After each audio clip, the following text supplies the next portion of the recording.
FedEx Cup playoffs at the St. Jude Championship in the books. Jordan Spieth playing the role of pace car with a 7 under 63 at the par 70 TPC Southwind. Spieth often a roller coaster, but riding high at the moment. One better than Tom Kim's 64. Again, the top 70 making it to the playoffs, all vying for 50 spots next week in Chicago. Leg 1 of 12 of the FedEx Cup playoffs officially a matter of history, and for all such matters, we turn to CBS senior golf writer Kyle Porter. KP, season low 63 for Spieth here in his opening round. Seemed to be completely in control, which is not a phrase often uttered of the three-time major champion. Is this merely a peak on the Spieth roller coaster, or did you see some sustainability in his play on Thursday? Yeah, I think there's some sustainability. You know, it's been a not great 3 or 4 months for Jordan Spieth. You know, since he lost that playoff to Matt Fitzpatrick at the RBC Heritage, he's got 4 missed cuts and just 1 top 10. It was a T5 at the Memorial where he hit the ball very well. He hit the ball very well again on Thursday at TPC Southwind. You know, it's like seeing Howie's Comet to see a Jordan Spieth round without a bogey, right? So we saw 5 birdies and an eagle on the 16th hole. So he played great. He chipped in for eagle on 16. You'll see a couple of shots here around the greens. He was solid, but he was solid throughout the bag. And I think the thing that you got to look for with Spieth is the iron play dialed. Because when the iron play is dialed, that's always been his bread and butter. He's got a lot of credit and adulation for the short game, which has been very good at times. But this is the chip on 16. Mm-hmm. This is pretty awesome. But it's iron play that wins golf tournaments, that wins playoff events, that wins tour championships, and that's what Spieth did very well on Thursday. So I'm excited to see if he can keep it up. He's certainly not going to go the whole tournament without a bogey, so it will be a roller coaster ride, but it's a good time for him to get hot with the playoffs obviously unfolding and the Ryder Cup coming up in about a month and a half. Yeah, seemed to be quite comfortable in whatever role he was playing here on Thursday. He will play the role of 18-hole leader on Friday. Tom Kim's just 1 shot off that lead of Spieth. Two-part question here. One, seems that the beloved Kim has found a different gear this past month, might be fair to say. What do you attribute that to? And 2, what's with the pants? Well, this is your boy. You tell me what's with the pants. This is your boy.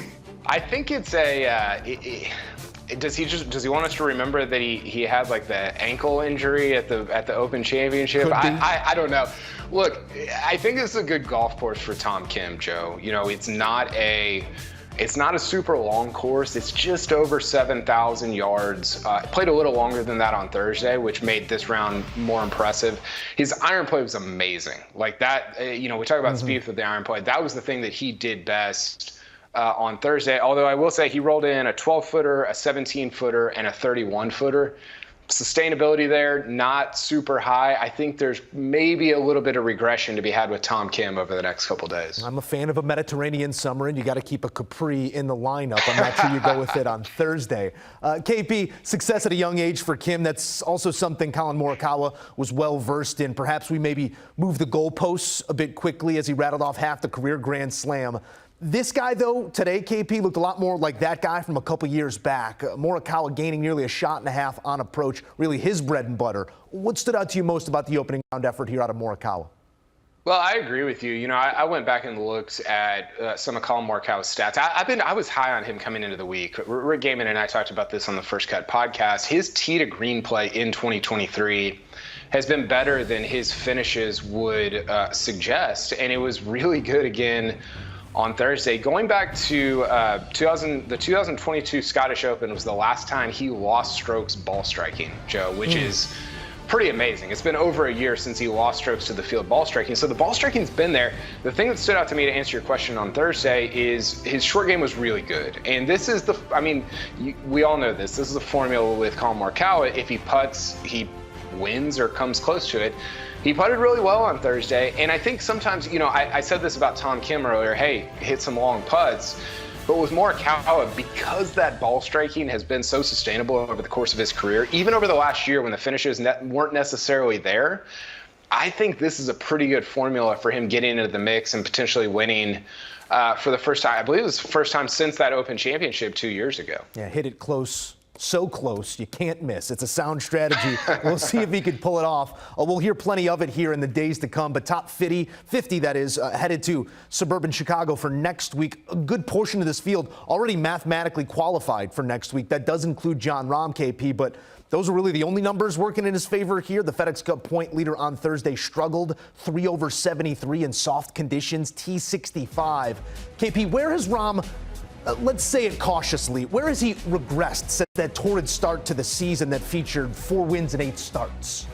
Yeah, I'm good with top 50, by the way. We can just call it that going into the BMW. It's hard to say. It's been one thing or the other. Thursday specifically, it was driver. He did not hit it very well off the tee on Thursday. He took 3 penalty strokes actually off the tee on Thursday. And part of the problem was it came on some birdie holes. He was playing with Scheffler and Rory, and he played the 16th par 5 in 6 strokes. Rory played it in 3. Scheffler played it in 4. So not only is he making bogey on easy holes, he's making bogey when he should be making birdie. So he's really losing not just a stroke, but maybe 2 or 3 to the guys that he's playing with. So it was really, for me, a case of driver on Thursday, that if he just improves that, it's a big thing, but if he improves that one thing going into the next couple days, I think it'll be fine. He talked earlier in the week about how he felt rested after kind of that, the spring and summer were very busy for him, and he felt rested going into the Open Championship. I was a little surprised by the way he played on Thursday. Just hit it really poorly off the tee. Seems like a fairly easy fix, although the driver has popped up for him, and he's struggled with it at times throughout 2023. Saturday and Sunday coverage in Memphis, Chicago, and Atlanta coming your way on CBS and streaming on Paramount+. KP will ask you to do it about 1,000 times between now and Tour Championship. We're going to have you make a pick here, and we're going to put you on tape. I know you've been making picks on the podcast, the First Cut Podcast. Download and subscribe today. Who is your pick to win after 18 holes here in Memphis? Yeah, I love it when these takes are on tape with 54 holes to go. It's always a fun feeling.